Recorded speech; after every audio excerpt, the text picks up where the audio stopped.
This motherfucker's like $8 a piece. He was like, yeah, he's like, this box is for Tiffany. We'll just split these other ones. And I was like, all right. So he sent a box over for Tiffany, and of course she was like, I hate and love your friends at the same time. Because like, these are delicious, but like, I didn't need 12 cakes. And he's like, I was like, what? We got you one of everything that they have. Throw it away. Oh no, they were amazing. So what we did is like, we picked like for like 2 weeks straight. We picked one and we split it every day. Dude, every one of these fucking cakes were amazing. Like, ridiculously good, dude. Like, I'm talking like if I had the option of like eating this or eating like a fresh baked like regular cake, I would take this fucking. It was that good. It was ridiculously good.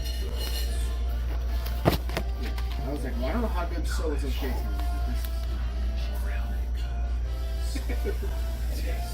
It was good enough that you would whisper it to each other like that. You would be like. So if you're ever in Dallas, so if you're ever, that one? What's that? My Costco executive card. Oh no, it's a fucking ticket. Executive. This is the city Visa City. Yeah, that's great. All right. Divine. Right. You're gonna make me bust up. Put it out there because I'm on a trip. Like, I could go buy a fucking 65-inch TV while I'm on a trip, and they won't know any different. You know what I mean? Like, they might ask me about it, but like, I'll be like, oh yeah. Okay. There wasn't one in the room, so I needed one. Yeah. I mean, yeah. Like, I was like, how am I gonna watch Netflix? Look, right? If they saw that I bought like a fucking.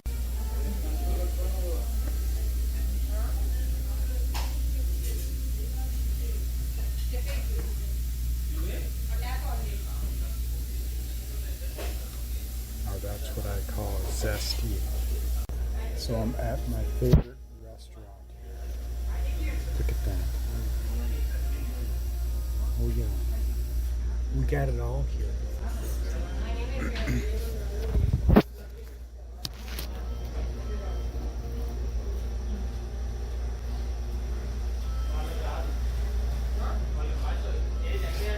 I'm just very early on in this book, PENIEL. It's written by the spiritual hobo and no FM, a group of spiritualists. Very early on, but they're piecing a lot of pivotal information together.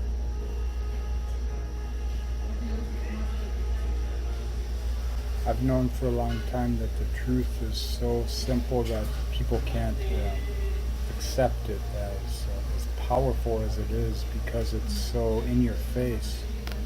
We're used to things that are hard because we're always trapped in the games, the frames of relation to this world, society, culture, family, friends, entrained essentially. We're demystified, and that's natural. That's like, actually, it's not a conspiracy. That's part of the process, I feel. It may change with every generation and every age, but there has to be some kind of you have to dig through something, essentially. And if you stop to pick up the little pebbles, you know, in the dirt, you don't really dig a very deep hole if you keep stopping and, you know, every time you see something shiny. But the shine is the actual, that's the value in life, the experiences. We know it when we're young, that's why we're like so curious about these little things. Then as we age, the little things become less important, and paying taxes and establishing a legacy, something material in this world for the creation, for the artistic expression of the self. And because we don't know where to put that fire, that power, we fit it into the form of the world around us. It's natural. It's not really a shame. It's a secret shame. When we know deep down.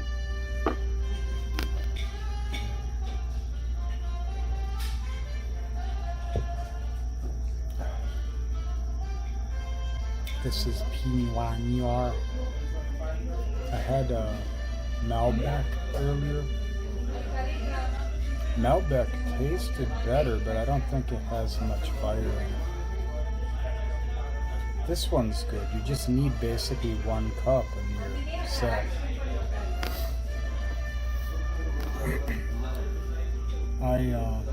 I've always worked hard so that I don't play hard, but so that I can enjoy simple things when the times come. Today is a good day for that, I feel.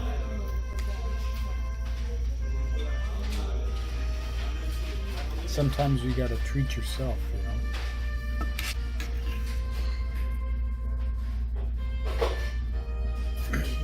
exercise and all that is good, but really it's moderation is the key.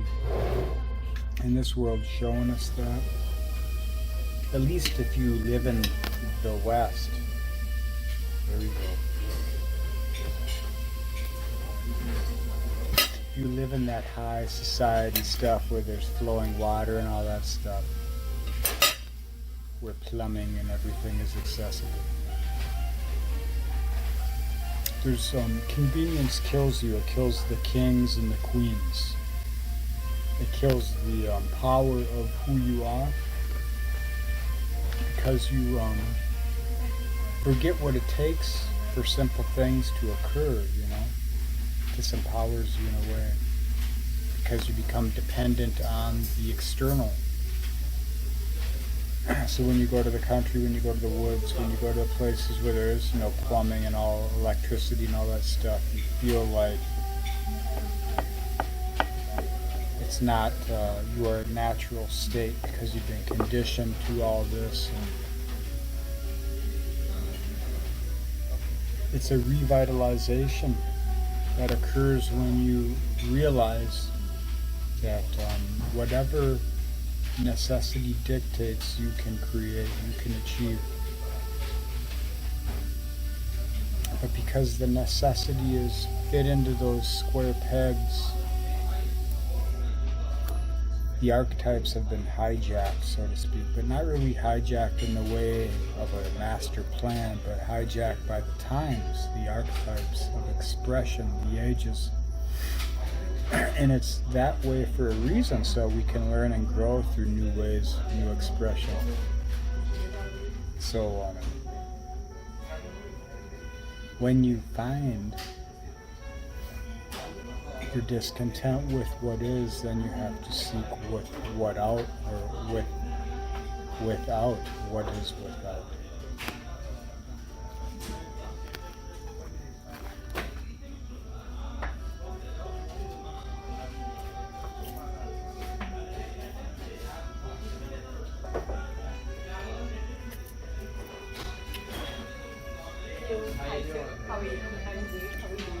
You find what is without brings you back to the child within.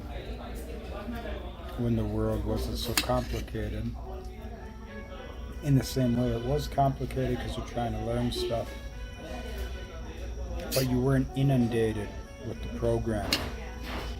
You were inundated with a necessity and urge to learn the programming, to assimilate, which is a student mind, even though you may have been conditioned by very conditioned people. So your parents, your family, your friends, the schools, the teachers, all this, they were compelled to do what they do, just as you are today.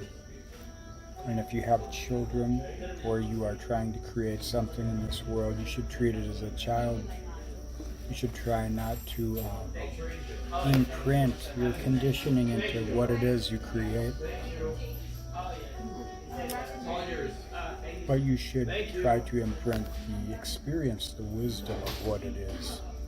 because that's what the world is essentially. It's the process of cultivating experience, knowledge, so to say, into wisdom through optimal expression.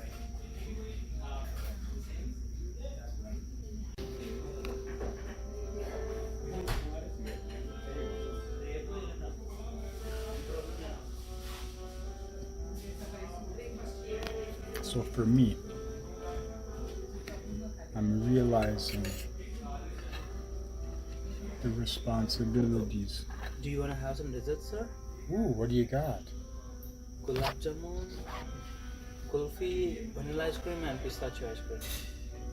Oh, no, I'll skip. Thanks, though. Appreciate it.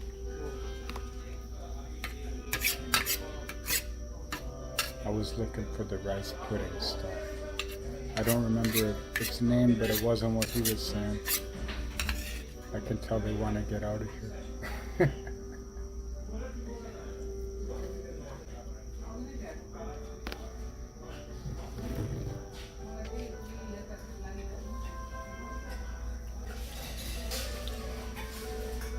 So I'm learning responsibility is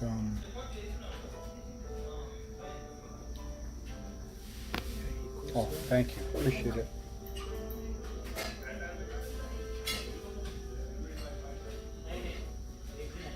Responsibility is in expressing the knowledge,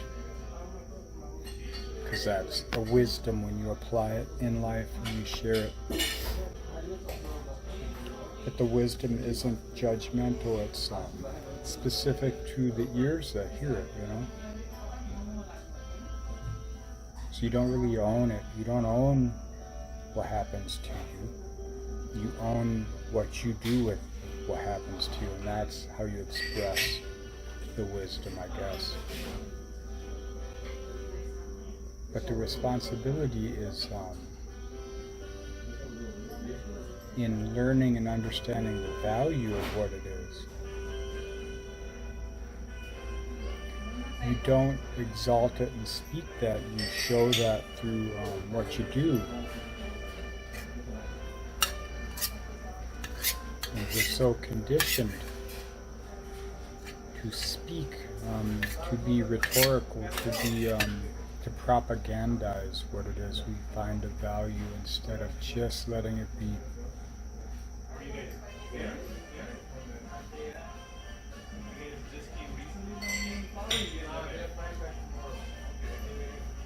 So it's like this maybe logic. This book is reminding me of maybe logic from Robert Anton Wilson. Though he's talking about a lot of different things. This book is talking about some specific stuff. You have to assume everything you learn might be right, but the context of it is myopic. You have to expand the context so that what you know can be relearned in a new way. That's how you grow. All right.